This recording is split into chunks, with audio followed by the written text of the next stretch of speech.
FCRA బిల్లును JPC అంటే joint parliamentary కమిటీకి పంపించారు. పార్లమెంట్ శీతాకాల సమావేశాల మొదటి వారంలో జేపీసీ తన నిర్ణయాన్ని వెల్లడిస్తుంది. అంటే ఇప్పుడు ఈ ఎఫ్సిఆర్ఏ బిల్లు శీతాకాల సమావేశాల్లోనే ముందుకు రానుంది. దీన్ని ఇప్పుడు కొందరు ఏమంటారు అంటే ప్రభుత్వం యొక్క బలహీనతగా ప్రచారం చేస్తారు. కానీ అది నిజం అని అనలేం. ఎందుకంటే ప్రస్తుతం ప్రభుత్వం యొక్క ప్రథమ ప్రాధాన్యత డీలిమిటేషన్ బిల్లు.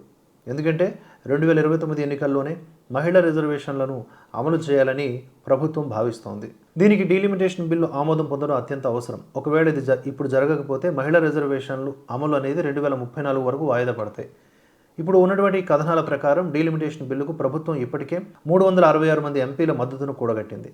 ఇందులో ఎఫ్సిఆర్ఏను వ్యతిరేకిస్తున్న డిఎంకే లాంటి పార్టీలు కూడా ఉన్నాయి. ఇవే కాకుండా టీడీపీ అలాగే ఈశాన్య రాష్ట్రాలకు చెందినటువంటి సొంత బీజేపీ నాయకులకు కూడా ఎఫ్సిఆర్ఏ పైన కొన్ని అభ్యంతరాలు ఉన్నాయి. అందుకే ఎఫ్సిఆర్ఏ కారణంగా డీలిమిటేషన్ బిల్లుకు ఎలాంటి ఆటంకం కలగకూడదని ప్రభుత్వం భావిస్తోంది. ప్రభుత్వ అజెండా చాలా స్పష్టంగా ఉంది. పెద్ద పనిని ముందే పూర్తి చేయాలి అనుకుంటోంది. ఎఫ్సిఆర్ఏ బిల్లును ఆమోదింపజేయడానికి సాధారణ మెజారిటీ సరిపోతుంది. దాన్ని ఎప్పుడన్నా ఆమోదించుకోవచ్చు. అత్యవసరమైతే ఆర్డినెన్స్ ద్వారా తీసుకొచ్చి అమలు చేయవచ్చు. తర్వాత పార్లమెంట్లో పాస్ చేసుకోవచ్చు. కానీ డీలిమిటేషన్ బిల్లుకు 2/3 మెజారిటీ అనేది అవసరం. దీన్ని ప్రభుత్వం చాలా కష్టపడి సాధించింది. గతంలో ఒకసారి డీలిమిటేషన్ బిల్లు పార్లమెంట్లో వీగిపోయింది. కాబట్టి ఎఫ్సిఆర్ఏ వల్ల మళ్ళీ అలాంటి పరిస్థితి రాకూడదని ప్రభుత్వం ముందస్తు జాగ్రత్తగా ఇక్కడ వ్యవహరిస్తోంది. దేశానికి 2 బిల్లులు చాలా అవసరం. 2 ఖచ్చితంగా అమల్లోకి వస్తాయి.